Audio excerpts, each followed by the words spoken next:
Omes, tell me, man, from all the beautiful names in the world, how did you end up with ugly creatures? Dipa. Oli, see, that one takes us back to 1971. None of us here were part of the band. The three of us had some elder brothers and cousins in the band, but the formation took place around 1971 at MLH, Martin Luther High School. Now, as you would recall, those years happened to be the good years when you come as a new recruit at school, where you had to go through that phase of the orientation.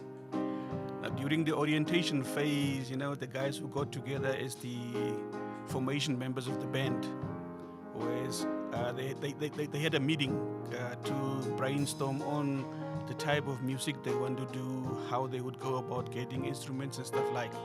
So here came a senior guy, Robert from Francois. And well, being a new recruit, anybody can say from the seniors anything they want to you, and there's nothing you can do. So he looked around the meeting room and said, oh God, 1, 2, 3, 4, 5, all of them so ugly, not even their mothers do love them, And that is how the name Ugly Creatures was born. Right. My sister, the first song, what was it called and what is it about? Tears, it's about like the memory of the stuff they did together.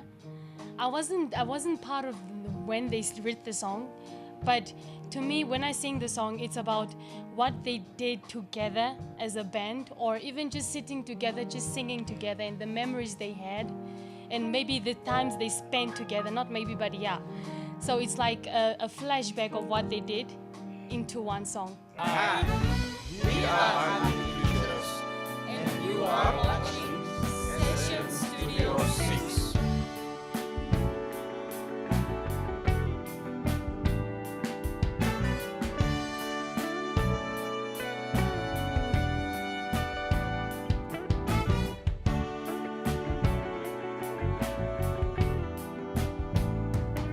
When I think about back then, the times I spent with my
No, it's not a family band. It's a nation band. We used to be called People's Band in Namibia in the 70s, when we have been very close to the liberation struggle, where we have been playing with SWAPO on their meetings and so on. So it so happens that, yeah, there's a kind of a family thing in the band, but we cannot say it's a family band. Yes. So who are the original people? Introduce me to the original people. On the drum, who was the original guy? All right. The drummers, we had two drummers in the beginning before Yomo took over. You won't believe, three.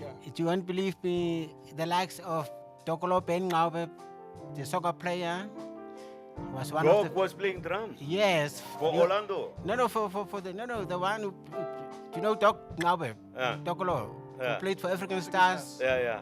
From Oganja, the one at Unam now. He was one of the first drummers, and the other one is Moses Omeb, what is he from the advisor to the Commerce Governor. He was one of the drummers. Who was the third one was Mr. Kotat. Oh, Mr. Kodat Awase was one of the drummers also. Before Yomo showed them how drums are being played, and they said, "Okay, you take over." There was this funny part in that one. The style of the band then, there were slow jams and fast stuff. Now, Dokolo used to be the guy. No, Dokolo used to be the guy for slow jams, and Omeb was now the guy for really, rock and roll fast stuff. And Mr. Kotat was now the intermediate guy. So that is how the drums was handled. Before Jomo came and decided, now one guy can do it all. You guys retire, go play football. And actually, the first guitarist for the band was Achali was playing guitar. Now Jefta. No, the rock was Jefta. Rock, pop and rock was Achali, and the Patanga and home style was Jefta. So Jefta was not the bass guitarist. Okay. And that's where you see that formation was many guys. It used to be around 15, 16 members in the band, and each one had a specific style which they were doing. So the backbone of the band was then Achali on guitars, with Jefta on lead guitars. Emil Geister, he is now, I understand, a churchman. He was on the keyboards and saxophone. And my elder brother, Negro, was on the bass. Like you are today. So something like that. That was now the backbone formation of the band, with the three drummers that we mentioned earlier. And how many vocalists did we have? There were about a lot. It was Nosoko, late Nosoko, there was Johnny Adams, there was August from Chumeb, there was another guy from Windhoek. There were about 7-8 vocalists. From Francois also? Yeah. Jackie Francis was part of the vocals. What was Jackie playing? Jackie was the singer for... A back vocalist. Back vocalist, and mainly he focused on the church music for the band. One of the things we could, or the band could do then, and what we could do now, is we would go around on Wednesday night, do Karutura Hall, the gemeenskapszaal stuff. And then Friday, probably somewhere in Oganja, Saturday, somewhere else, and Sunday we'll be in the church. Song number 2, I don't know the meaning of it, but it says Erere. It's an instrumental song, no vocals. Hi, we are Ugly Creatures, and you are watching Session Studio 6.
Who was that girl who inspired this song?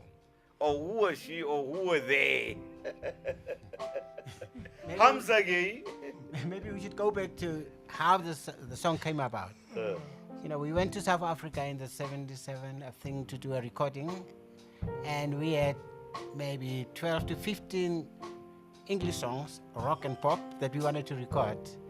And while we were in the studio, one of the producers came in and said, "Where are you guys from?" We said, "Southwest Africa, Namibia." "You have a language?" I said, "Yes." "And why don't you sing in your language?" So we have been forced, actually, in that studio to sing some of the songs in our vernacular. So songs like they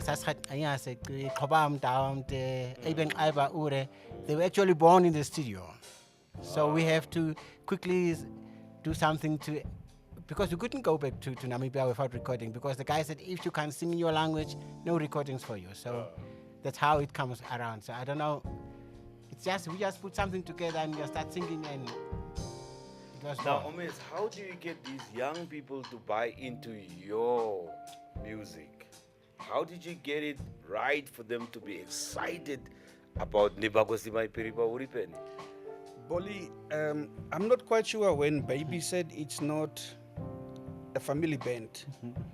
There is a huge family track in this whole thing. Quickly, this guy, his uncle is late Elfes Afrikaner, who used to be part of the band before we broke. Yes. And then, probably creaming the cake, he is Elfes's brother-in-law. Yeah, so there is always a mix of what's going on. Then that lady there is Johnny Adams's daughter, biologically. Biologically? Johnny Adams's biological daughter. Oh, okay. The other one is a cousin of mine or a nephew of mine, whichever qualifies him to be that one. Now, Jomo, many people regard as an outsider. He never is an outsider. There is always that close tie and close relationship of growing up together, doing things together, and there is some kind of a blood relationship between Jomo and some of us. So, Brother-in-law. yeah, by the surnames. My wife's surname, maiden surname is Houses, which is Jomo's surname. Jomo's so, surname, yeah, by the going around, I had to get someone who is kind of Jomos to keep things going and gelling the band. We are Ugly Creatures, and you are watching Session Studio 6.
African